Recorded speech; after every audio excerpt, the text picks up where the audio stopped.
हाँ तो दोस्तों इस वीडियो के अंदर हम एसआरएम कॉन्ट्रैक्टर्स के आईपीओ के बारे में बात करेंगे और जानेंगे कि इस आईपीओ के अंदर आपको कितना लिस्टिंग गेन मिल सकता है और आपको इस आईपीओ के अंदर अप्लाई करना चाहिए या नहीं। चलिए शुरू करते हैं। तो देखिए सबसे पहले अगर हम यहाँ पे आईपीओ की डिटेल्स के बारे में अगर हम बात करेंगे तो ये जो आईपीओ में 26 मार्च को ये आईपीओ में स्टार्ट होता हुआ नजर आएगा और 28 मार्च को ये आईपीओ में क्लोज होता हुआ नजर आएगा। अगर हम इश्यू साइज की अगर हम बात करेंगे तो 130 करोड़ के लगभग का आईपीओ का इश्यू साइज हमें यहाँ पे नजर आता है और ये जो पूरा पैसा है ये कंपनी के पास में हमें जाता हुआ नजर आएगा। और कंपनी को क्या क्या रिगार्डिंग यूज करने वाली है, तो देखिए मेनली यहाँ पे कंपनी को जो डेट वगैरह वो यहाँ पे कंपनी को रीपे करना है और उसके अलावा कुछ यहाँ पे मशीनरी वगैरह कंपनी को बाय करनी है, तो उससे रिगार्डिंग यहाँ पे कंपनी का आईपीओ में आता हुआ नजर आ रहा है। अगर हम यहाँ पे प्राइस बैंड के बारे में अगर हम बात करेंगे तो 210 के कट ऑफ प्राइस पे कंपनी हमें शेयर्स देती हुई नजर आ रही है। 70 शेयर्स का हमें यहाँ पे लॉट नजर आता है, यानी कि लगभग 14,500 के लगभग आपको यहाँ पे पर लॉट यहाँ पे लगने वाली है। अगर हम यहाँ पे रिटेल कोटा की अगर हम बात करेंगे तो अराउंड 35% के लगभग का रिटेल कोटा में यहाँ पे कंपनी का नजर आता है, यानी कि हार्डली यहाँ पे अराउंड 45 करोड़ के लगभग का रिटेल कोटा में यहाँ पे कंपनी का नजर आता है। तो अगर हम देखेंगे तो अभी मार्केट में डेफिनेटली थोड़ा डिमांड हमें कम होती हुई नजर आई है। तो अगर हमें 2000 करोड़ की डिमांड अगर ये आईपीओ के अंदर देखने को मिलती है तो उसके हिसाब से अराउंड यहाँ पे 40 to 50 टाइम्स हमें रिटेल कोटा के अंदर ये आईपीओ सब्सक्राइब होता हुआ नजर आ सकता है। अगर हम कंपनी के फंडामेंटल्स की अगर हम बात करेंगे तो देखिए ये कंपनी हमें कंस्ट्रक्शन कंपनी नजर आती है, जिसमें अगर हम देखेंगे तो रोड वगैरह ये कंपनी हमें बनाती हुई नजर आती है। यानी कि मेन अगर हम देखेंगे तो यहाँ पे जो मेन कंपनी के कस्टमर्स की अगर हम बात करेंगे तो मेन गवर्नमेंट हमें यहाँ पे कंपनी के कस्टमर नजर आती है। तो डेफिनेटली अगर आप देखोगे अभी इलेक्शन अभी 1-2 महीने में इलेक्शन है, तो डेफिनेटली ऐसे स्टॉक को चलना डेफिनेटली काफ़ी ज़्यादा डिफिकल्ट रहेगा, क्योंकि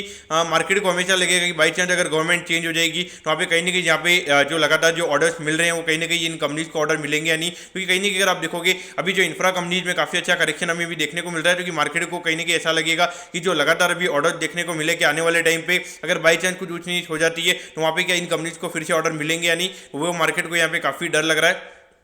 तो इस पॉइंट से अगर हम बात करेंगे तो एक बार के लिए तो आईपीओ के साइज काफी छोटा है, हार्डली 130 करोड़ के लगभग का आईपीओ है। और इसमें से भी अगर हम देखेंगे तो आई थिंक अराउंड 30-40 करोड़ के शेयर्स यहाँ पे एंकर के पास जाएंगे, तो हार्डली यहाँ पे 90 या 100 करोड़ के लगभग का शेयर का फ्री फ्लोट यहाँ पे मार्केट में रहने वाला है। और उसके हिसाब से अगर हम बात करेंगे तो उसमें से हार्डली 15-20 करोड़ का माल हमें प्री मार्केट में आता हुआ नजर आएगा। तो इस पॉइंट से अगर हम देखेंगे तो अगर इसको अगर 20-25% अगर ये आईपीओ को अगर ऊपर खुलना है तो हार्डली यहाँ पे 25-30 करोड़ की डिमांड अगर ये आईपीओ की रहती है तो वहाँ पे डेफिनेटली ये आईपीओ में ऊपर खुलता हुआ नजर आ सकता है। मेरे ख्याल से देखा जाए तो डेफिनेटली आपको यहाँ पे लिस्टिंग इनके लिए अप्लाई करना चाहिए। और पहली बात तो यहाँ पे अलॉटमेंट के चांसेस काफी कम रहने वाले, और एक बार के लिए ज्यादा सप्लाई यहाँ पे लिस्टिंग के दिन नहीं रहेगा, तो उसकी वजह से हो सकता है यहाँ पर आपका जो थोड़ा डाउनसाइड रिस्क रहेगा वो थोड़ा कम हो जाएगा। लेकिन फिर भी अगर आप देखोगे अभी जेजी केमिकल का जो आईपीओ था हार्डली 250 करोड़ के लगभग वो आईपीओ था, वो भी हमें 5% नीचे खुलता हुआ नजर आया था। तो भी मार्केट में कुछ ऐसा नहीं है कि भले आईपीओ का साइज छोटा है तो यहाँ पे खास करके अगर हम मेन बोर्ड आईपीओ की अगर हम बात करेंगे तो मार्केट का मूड अभी थोड़ा हमें खराब नजर आता है, क्योंकि 4 लिस्टिंग लगातार हमें नेगेटिव में होती हुई नजर आई है। कल क्रिस्टल इंटीग्रेटेड की लिस्टिंग हमें होती हुई नजर आएगी, तो डेफिनेटली अगर क्रिस्टल इंटीग्रेटेड की लिस्टिंग अगर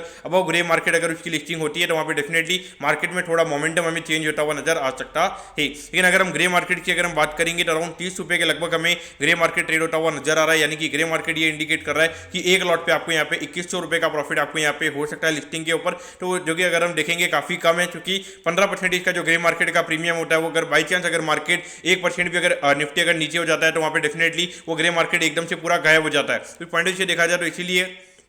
मेरे ख्याल से तो यहाँ पे लिस्टिंग इनके लिए अप्लाई करना चाहिए। अगर आपको थोड़ा अगर 4-5% का रिस्क अगर आप ले सकते हो तो मेरे ख्याल से आपको यहाँ पे अप्लाई करना चाहिए। और अगर आपको लगता है कि यहाँ पे अलॉटमेंट के चांसेस काफी कम है, मार्केट में अगर अपॉर्चुनिटी ज्यादा है, क्योंकि अगर हम देखेंगे बहुत सारे ऐसे स्टॉक्स है जो अराउंड ऊपर से 20-30% से भी ज्यादा गिर चुके हैं, तो वहाँ पर अगर आपको लगता है कि अगर अपॉर्चुनिटीज है तो आप वहाँ पर भी पैसा डाल सकते हो। तो दोस्तों मैं कहता हूँ कि एचआरएम कॉन्ट्रैक्टर्स के आईपीओ के बारे में आपको सब कुछ समझ में आ गया होगा। अगर आपकी कोई भी क्वेरीज है आप कमेंट कीजिए, मैं जरूर आपके कमेंट पर रिप्लाई करूंगा। ओके दोस्तों, thank you, have a nice day.